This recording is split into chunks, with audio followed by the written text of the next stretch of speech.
House of Dynamite. Ladies and gentlemen, House of Dynamite is the brand new Catherine Bigelow movie, um, starring, who's it starring? That woman who's a very, very great actress, and I can't find her name. For some reason, her name escapes me. There we go. Rebecca Ferguson, Idris Elba, Jared Harris, a lot of non-American actors, to be honest with you. But yeah, what is this film about? Uh, Here's the IMDb synopsis. When a single unattributed missile is launched at the United States, a race begins to determine who is responsible and how to respond. So, what did I think of this film? I thought this film was thrilling from the get-go. I was in. Now, Catherine Bigelow is a clinical director, like just laser precision in her directing. She's a bit like Greengrass. Is that his name? Paul Greengrass? I don't know. The one who did Captain Phillips, for example. So Catherine Bigelow did Hurt Locker, Zero Dark 30. She's really good at these sort of governmental war time movies, and she does it in a very Catherine Bigelow way. It always feels like an action film, even when there actually is not that much action happening. And this film is this is a sign of a good director, in my opinion. This film is just people talking in rooms, often just sitting down looking at laptop screens.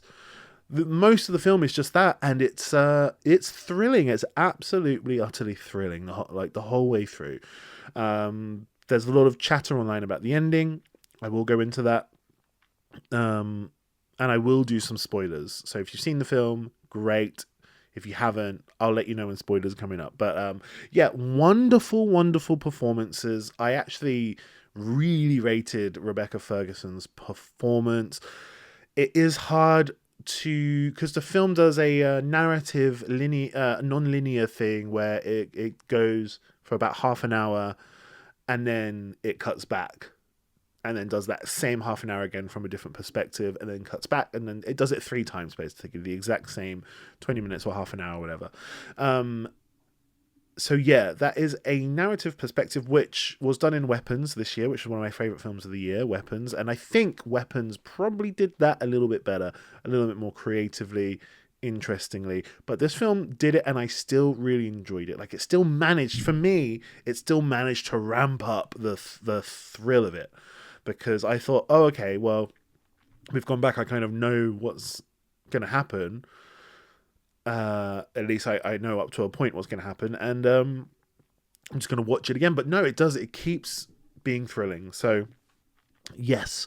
Let me get into some spoilers, if you don't mind. So, spoilers starting now. Spoiler warning. Spoilers starting now. One of the things that really hit me in this film is the sort of ethical burden that Idris Elba's character, who plays the president of the United States, the ethical burden that this president has. And they have many characters giving different perspectives, but in the end, it's like, okay, president, it's up to you, basically, Mr. President. What we gonna do? So the missile is coming. They've got like 20 minutes. They try to destroy it, but it doesn't work. So they've got like 10 minutes left until it just hits Chicago and kills everyone. So it's like, what are we going to do? Now, the rest of the world, they all have their own satellites, all the other countries, they all know what's happening. So they're all watching, and they're like, okay, America's going to want to retaliate. So Russia thinks, well, America's going to say it's us who have done this missile launch, and they're going to retaliate by throwing missiles back at maybe our submarines. So what we're going to do is, in anticipation, we're going to hide our submarines. We're going to sink them below the surface so that they're too... we can't... They won't be able to catch it on radar. And then North Korea start doing the same thing. And then China starts doing the same thing. And then, this country and that country. So other countries start to react in preparation for America to retaliate. So America are like, well, why are they retaliating? I mean, why are they why are they hiding their submarines? Well, because if America does fire, firstly, they won't be able to fire at our submarines or whatever. They won't be able to see them, but we'll be able to fire and they won't know where from. So it's like America's like, okay, well, this is bad. This is really, really bad. And America, like, and someone's trying to phone Russia and like, I promise you, like, please just bring your submarines to the surface, like, as a mutual trust thing. And Russia's like, well, we can't do that. You might blow us up. Like, we can't do that. So it's this really big dilemma. And it's like, okay, so what are we going to do? We either fire now before all of our enemies are able to hide all of their nuclear war submarines and stuff. We fire now and just destroy their ability to continue to fire at us. Even though we don't know who sent this missile, we'll just have to fire at basically everyone and destroy everyone's ability to be able to fire nuclear weapons at us.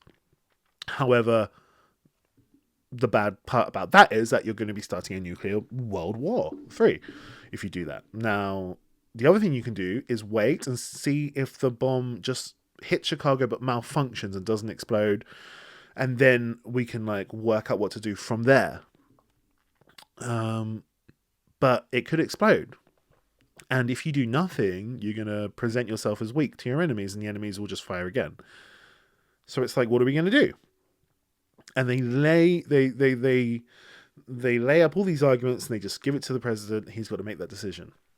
Now, in the film, it's Idris Elba, and everybody in all these different positions very competent. When you're watching it, the real fear, and I haven't had this in a movie before, the fear is that I'm watching this film and I'm like, fuck the ethical, moral weight on the shoulders of Idris Elba, who's a very competent person in this movie. The fear that engulfed me is that I can't believe that in real life it's Donald Trump who would have to make that decision. I'm pausing for dramatic effect.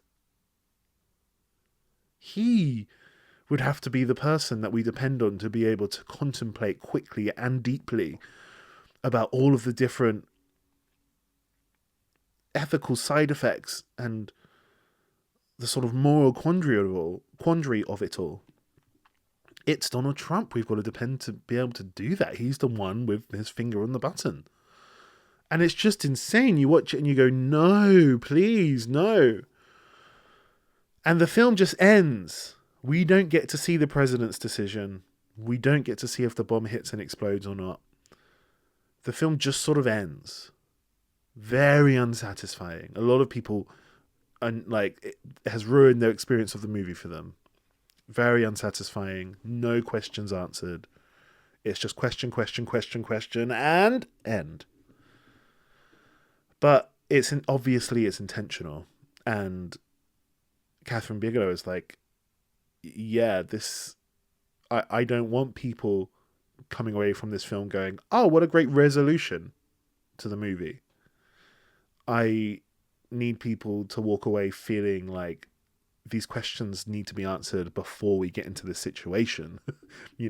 We need to come up with plans now because we don't know how this is ever going to play out. That's, it wouldn't, I guess it probably wouldn't seem right for everything to be neatly tied up with a ribbon on top and all the questions answered in this film.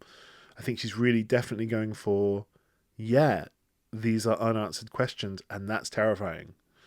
So that's, that it is what it is. I really found the film thrilling. That ending is deeply unsatisfying, but I think it's deliberate and I think it's appropriate. So I recommend this film. It's on Netflix right now. I managed to see it at the cinema, but it's on Netflix right now. So you can just watch this at home right now. Watch it. It's not too long. It flies by. It's like 3 short movies, basically. Let me know what you thought in the comments below. I'd love to hear your perspectives on this. Let me know if you even can recognize the blurry movie in the background. I always like to have a movie on in the background. This is a horror one. Kind of a horror one, I guess, because Halloween is coming up quickly. So if you can name that movie in the comments below, you get 10 points. Okay? 10 whole points to do with whatever you please.